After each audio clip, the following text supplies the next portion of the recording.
Empezamos entonces, ¿estamos listos? Sí. Entramos a base de datos, en MySQL o en MySQL y base de datos.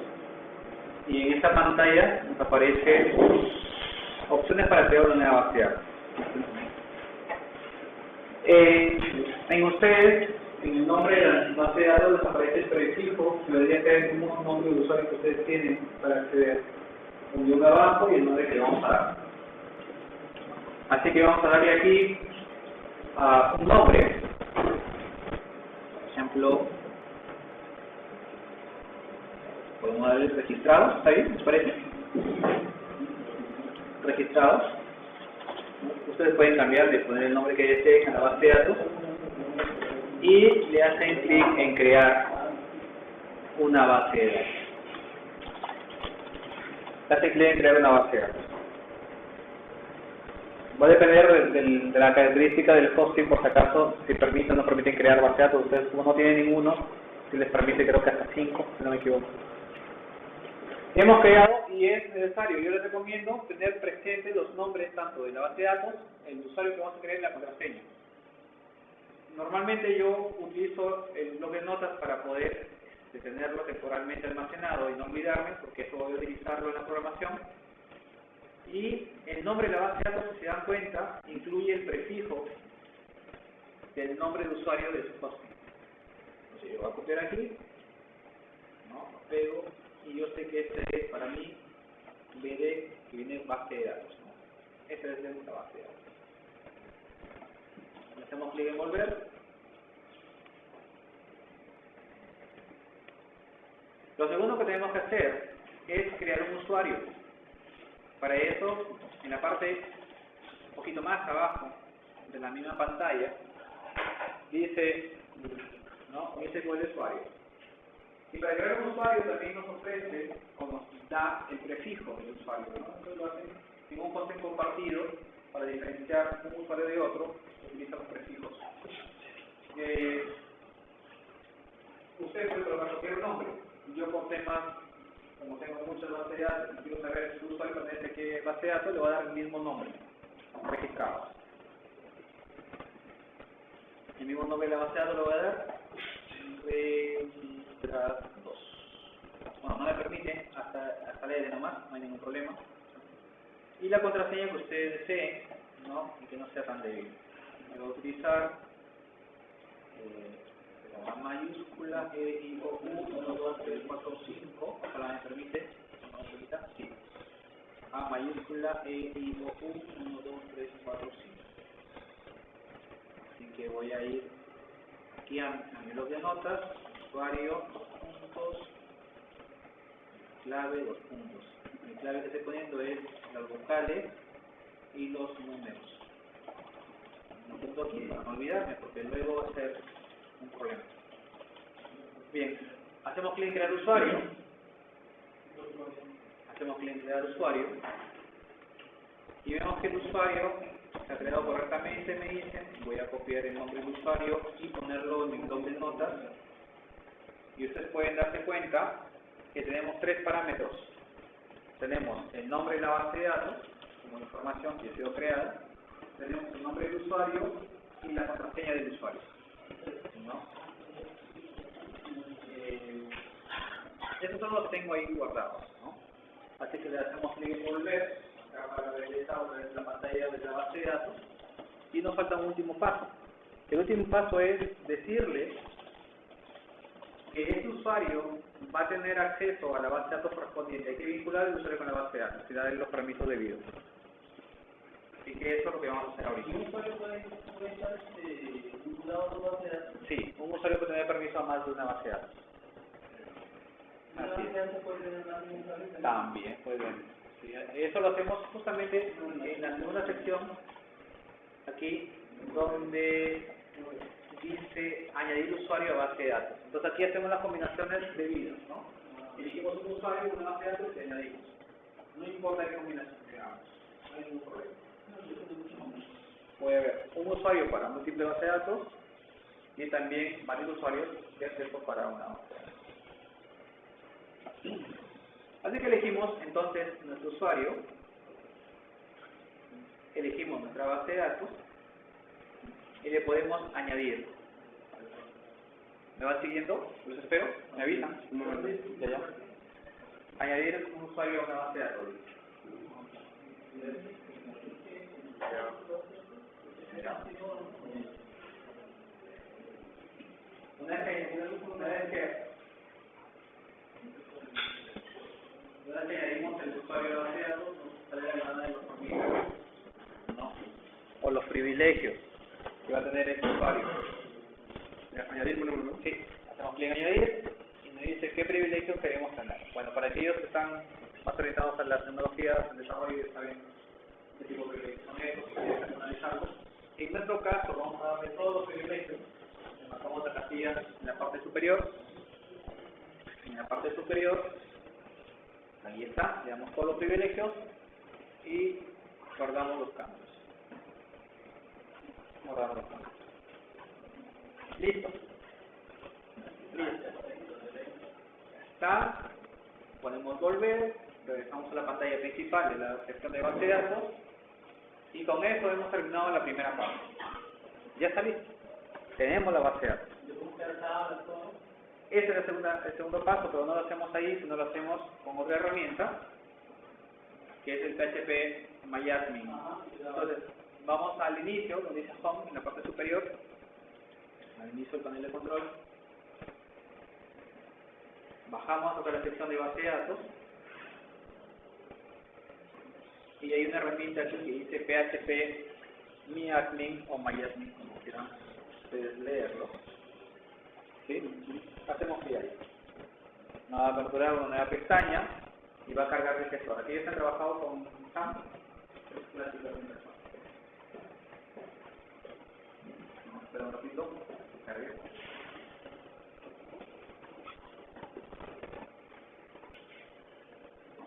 Ya cargó entonces la herramienta PHP MyAdmin. En la parte izquierda, bueno, sería bueno navegar un poquito por los instrumentos esenciales, pero es información general de la base de datos, de la versión del servidor, el usuario que está conectando, etcétera. La codificación se apaga lento, lo vimos con todo lo hoy en día, ¿no? El DP8, en el software que viene la documentación, procesamiento del servidor, que también tiene que ver con caracteres, configuración del idioma, esto se puede cambiar. Nuestra base de datos, los datos donde despleguemos, en la parte izquierda, este icono, tienen el nombre del usuario de ustedes, lo desplegamos y nos aparecen las bases de datos en el caso de tener más de una base de datos, aparecen todas. Nuestra base de datos se llama registrados, así que hacemos clic sobre registrados para que nos habiliten la información en la parte derecha sobre esta base de datos. No hay tabla en la base de datos, así que hay que crear una tabla. Vamos a crear una tabla. Le podemos llamar aquí suscriptores, ¿les parece? Sí. Suscriptores. Lo pueden escribir así o con la B, entendiendo ya.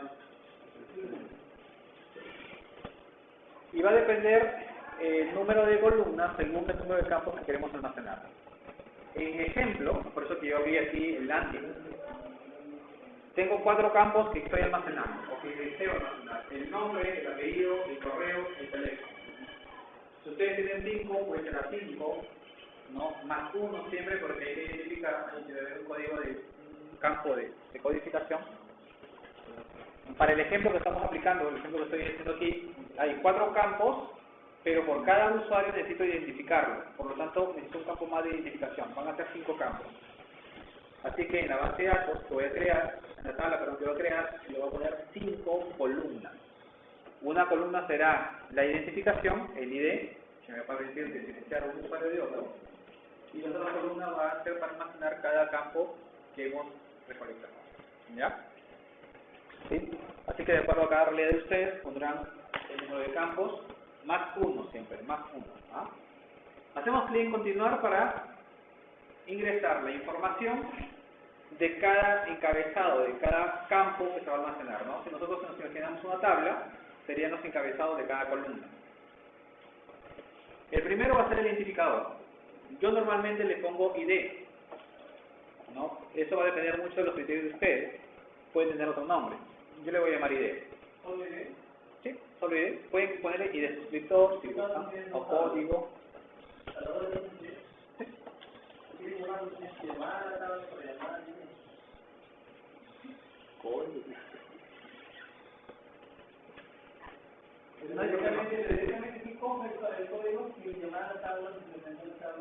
Si no hay ambigüedad, sí. Sí. Pero cuando creas claves foráneas, normalmente también le pones el mismo nombre y tendrías que pero no necesariamente necesitan el mismo nombre para relacionarlo. El requisito es que sea el mismo tipo de datos. Sí. Pero se coloca el mismo nombre por el tema de así es. Vamos a dejarle ID y vamos a hacer lo que sea autogenerado, autoincrementable. ¿Ya? Entonces, le ponemos por acá en índice le ponemos primary, que va a ser una clave principal, una clave identificador, y acá, agregar índice, ya primario, un tipo de comentario, una i, tamaño, le vamos a continuar, no hay ningún problema. Continuar. Hay una columna que dice AI, es el autoincrementable.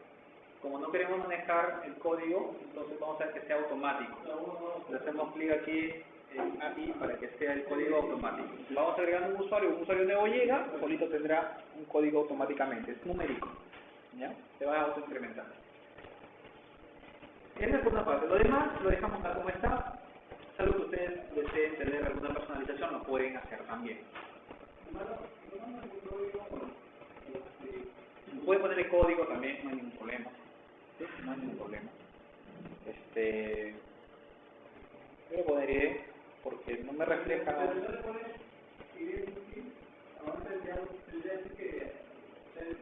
El código. Sí. Y es un trabajo. Esos temitas ya es más fácil. Por ahí. Bien, los campos.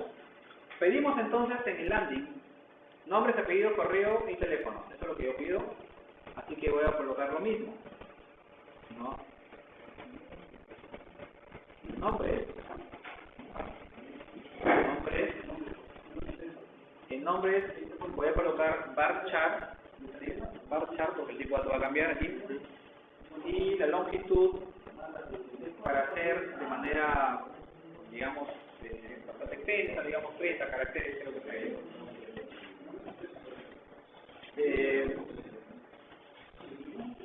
apellidos con la misma característica.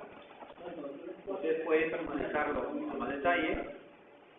El segundo, si no me equivoco, es teléfono, no, correo, mail, marchar, lo voy a poner aquí de 40 por si acaso, y por último es el teléfono,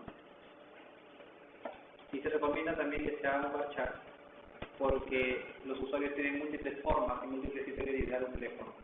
¿No? Hay unos que le ponen con cero adelante, otros que ponen paréntesis para diferenciar de la región. Entonces, para poder aceptar cualquier tipo de formato de teléfono, se recomienda que sea varchar. Vamos a ponerle por aquí unos 16, por si acaso. ¿No? Bien, si hay algún campo que sea opcional, tienen ustedes una columna que dice nulo. Marcar una casilla que diga nulo significa que permite de que este campo sea vacío. ¿Ya? En este caso todos los campos son obligatorios, así que no vamos a marcar nada. Estando listos, para aquellos que trabajan más a base de datos, si quieren trabajar con cotejamientos, pueden cambiar el cotejamiento y elegir un TF8. Ya hemos visto algo, ¿no? Sobre eso. Podríamos trabajar con un TF8 si queremos nosotros personalizar el cotejamiento. Para el día se manejan base de datos y tenemos problemas con las tildes, por ejemplo. ¿No? Por ejemplo. Vamos a pasar a trabajar un TF8, ¿veis? Ya, UTF8 y aquí en UTF8 le ponemos un UTF8 general. ¿Para qué? Para manejar el tema de las tildes, no tener este problema de conflicto. UTF8 general, tiene que correr. También existe UTF-8 Unicode, si no me equivoco, que también es una alternativa. ¿Dónde está? Aquí está Unicode. También es otra alternativa trabajar con Unicode. Unicode es código, ¿no? Estamos en general. Si están listos, le damos clic en guardar.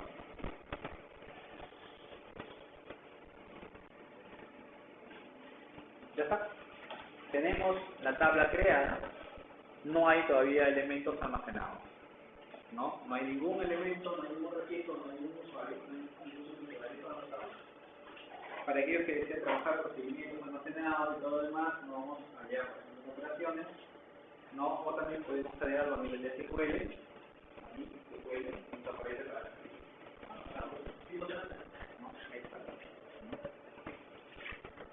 disparadores que también hay que decir, ¿no? Los famosos triggers. Ya estamos listos. Ya estamos listos. Y lo vamos a dejar ahí, no vamos a cerrar la ventana porque vamos a actualizar para ver si se están agregando. ¿Ok?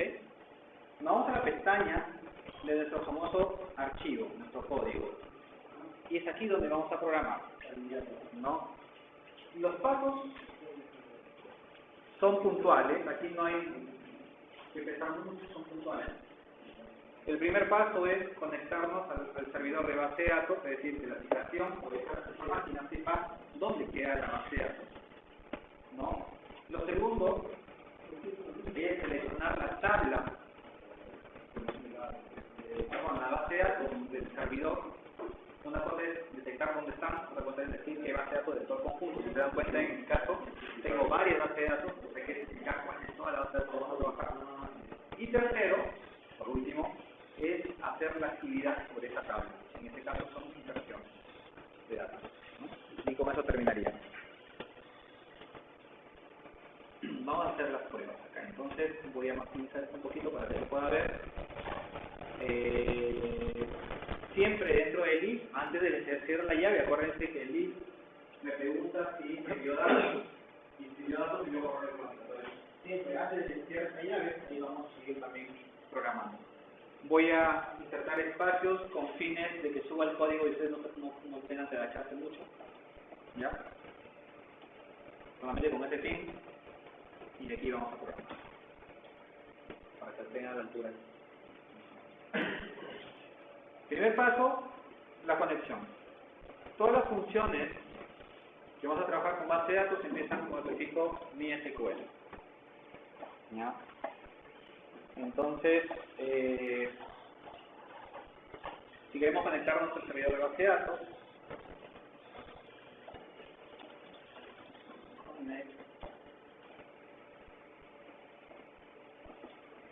sería la función que vamos a utilizar. No, existen dos funciones aquí. Por cierto, como siempre le doy las referencias.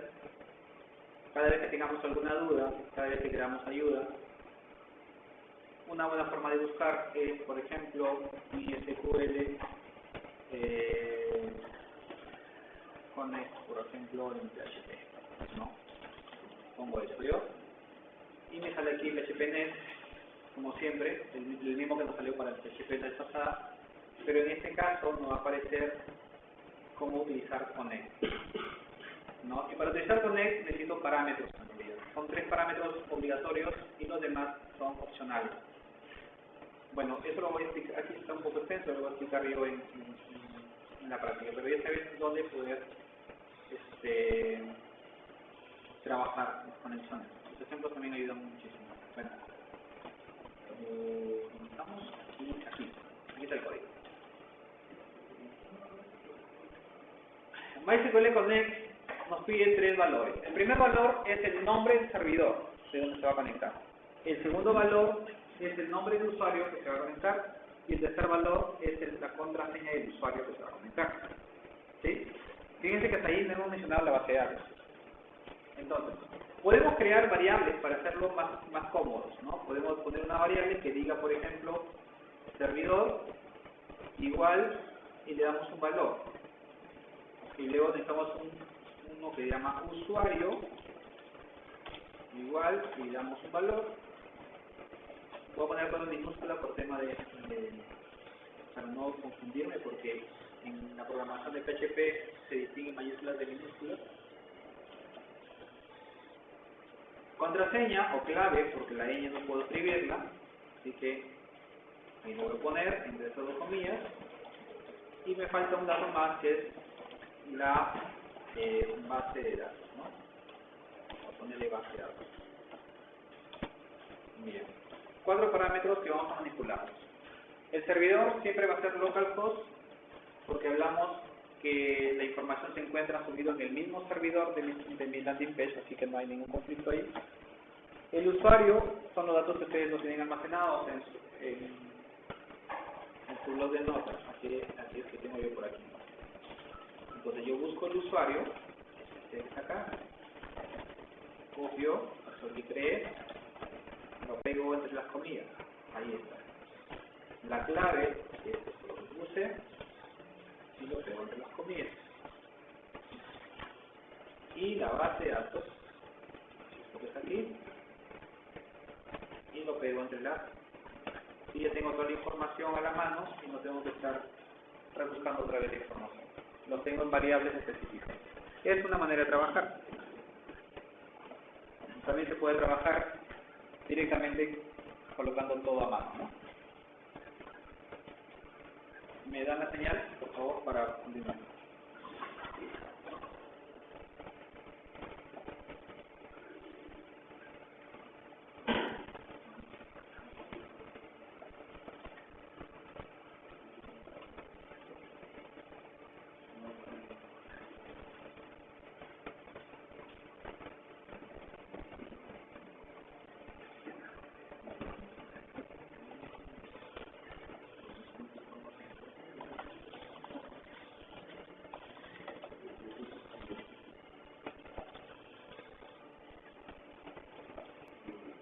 Bien, vamos a crear una variable más para la consulta, y vamos a tenerla a la mano también.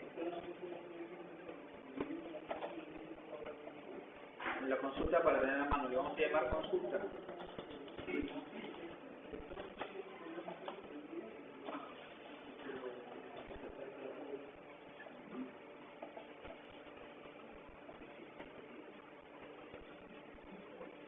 La consulta para inserción entonces sería un intrinco. El nombre de la tabla se llamaba suscriptores, ¿no? Y si nos olvidamos del nombre de la tabla, podemos irnos a la pestaña donde está en la tabla, y aquí está el nombre de la tabla, suscriptores, que es lo que vamos a colocar aquí. Suscriptores.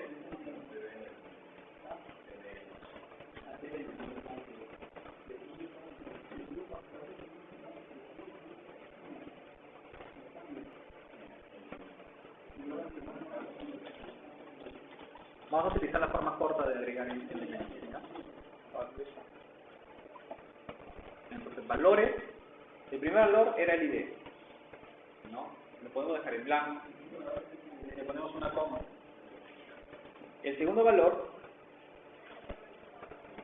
puede ser de esa forma o algo específico también, ¿ah? No hay ningún problema. Vamos a hacer más específico para no tener ningún inconveniente, ¿ya? Aquí colocamos los nombres. Aquí es el nombre. Ahora vamos a pronunciar bien. La coma para que se dé ahí. La coma es para separar los campos, ¿no? Aquí están los suscriptores, y los suscriptores tienen los campos, las columnas, apellidos, email y de nombres en plural. Nombres, apellidos, email y teléfono. Ok. Esto lo vamos a poner. En el orden, ¿no? Voy a colocar con los nombres de encabezado para especificar nombres, apellidos. Si no colocamos esto, tenemos que respetar el orden de creación de la tabla, ¿no? Apellidos, email, teléfono. Fíjense que no estoy colocando el ID porque es automático. ¿Y el nombre dónde lo tenemos? Acá está en nuestra variable nombre, ¿no? Este iría aquí, variable nombre. El apellido está en la variable AP, coma, $AP, coma, el email está en la variable EMA y el teléfono en la variable cel. Entonces, en ese mismo orden, comenzamos a agregar EMA, coma, cel. Y con esto tendríamos nosotros la sentencia para insertar un suscriptor en la tabla suscriptores. Me dan la señal para continuar. Continuamos entonces. La conexión necesita tres parámetros obligatorios. Uno que es el servidor, y ya lo tenemos en una variable que se llama servidor. Es el servidor de base de datos. El segundo vendría a ser el usuario, que ya lo tenemos nosotros en una variable que se llama usuario. Y el tercero vendría a ser la contraseña que lo tenemos guardada en una variable llamada clave. Esa línea hace que se conecte el usuario al servidor de base de datos. La segunda línea es decirle qué base de datos va a trabajar. Mi SQL, DB, y le damos el nombre de la base de datos. Como lo tenemos nosotros ahí en una variable que se llama base de datos, lo tenemos. Y por último, decirle qué cosa va a hacer sobre esa base de datos. Vamos a insertar un elemento. Utilizamos mi SQL query y le decimos que ejecute la consulta.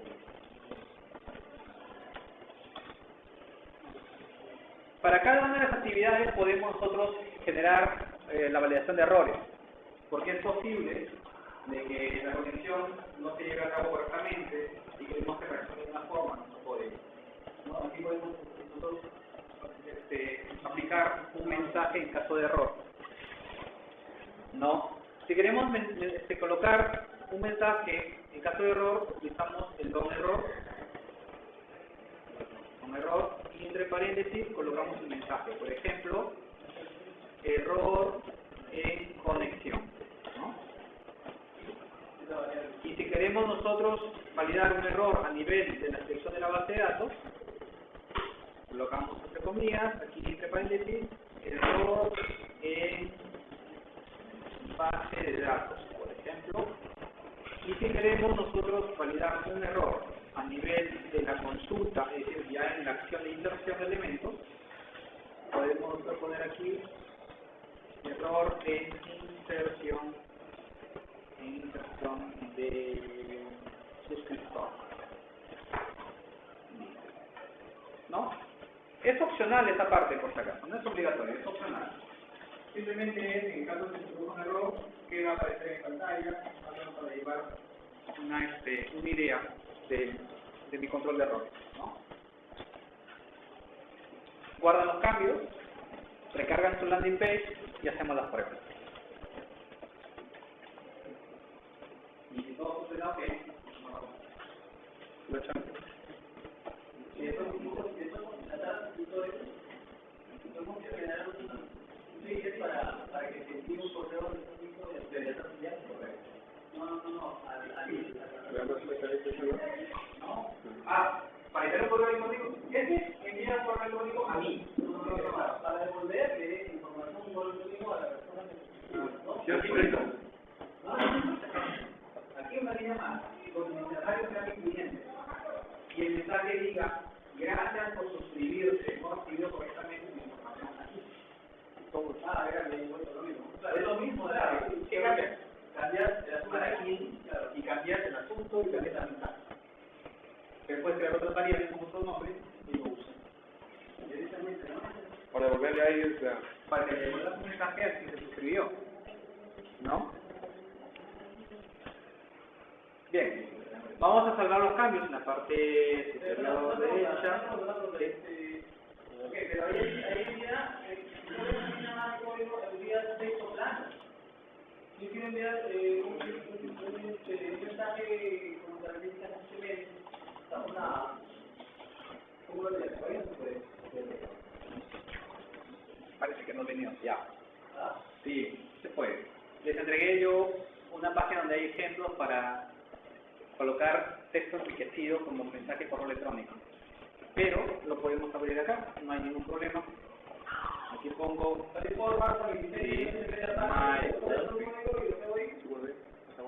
mira, ¿cómo coloco un correo enriquecido? Aquí está.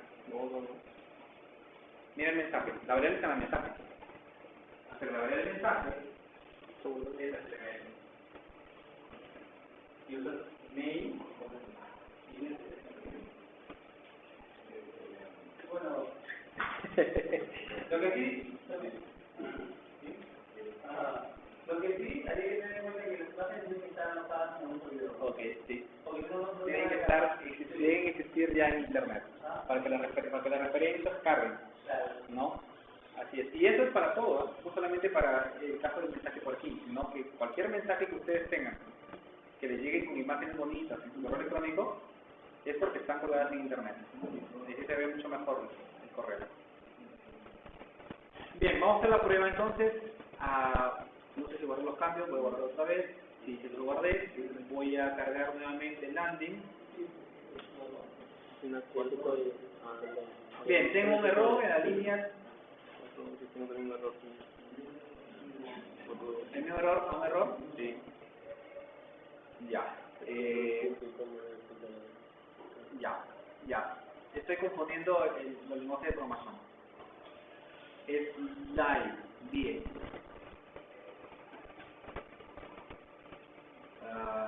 Y no es only, no es or die. Or de or. Die. Or die. Guardo los cambios. Dijo alguien, eso pasa cuando tienes todos los lenguajes de programación en la cabeza. No. Un error. ¿Alguien sabe en qué lenguaje es?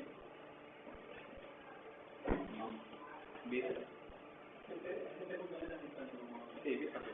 Depende. Visual.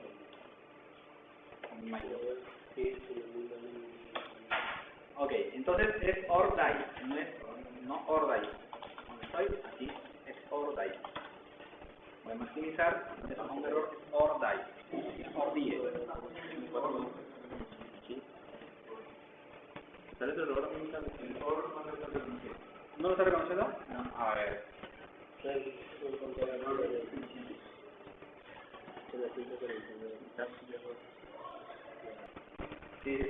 Por eso que va comida simple, puro variable, ¿no? Sí, va comida simple. Ya le salió. Aquí va comida simple. Los valores porque son de tipo cadena en la base de datos, son string. En varchar en todo caso, ¿no? Entonces vamos a hacer la prueba. Voy a cargar esto. Vamos a poner ejemplo Daniel @gmail.com. Bueno, ahí en un teléfono cualquiera. Veamos. Me dice, por ejemplo, que tengo. Me dice que tenga cuidado con esa conexión porque dice que. ¿Le salen a ustedes ese error en el pie? Sí. Ya, pero sí debe agregar. Para mí debe agregar. A ver, voy a. Sí, aquí está. Sí debe agregar. Es una advertencia. ¿Qué es lo que me está diciendo?